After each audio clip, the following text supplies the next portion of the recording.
Hi everyone, in front of me I've got Xiaomi Pad 5 and let me share with you how to change the screen timeout on this device. So first of all we have to enter the settings, so let's tap on it, and here in this left section let's scroll to find the lock screen option. And as you can see, actually on the very first position we've got the sleep option, so let's tap, and here we've got some options obviously from which we can choose. So we can set either 15 or 30 seconds, or 1, 2, 5, 10 minutes, or we can set never, so after picking this option your device will never black out.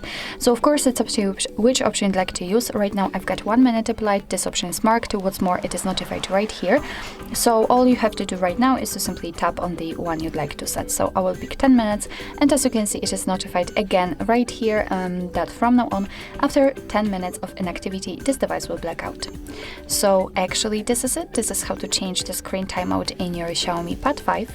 Thank you so much for watching. I hope that this video was helpful, and if it was, please hit the subscribe button and leave the thumbs up.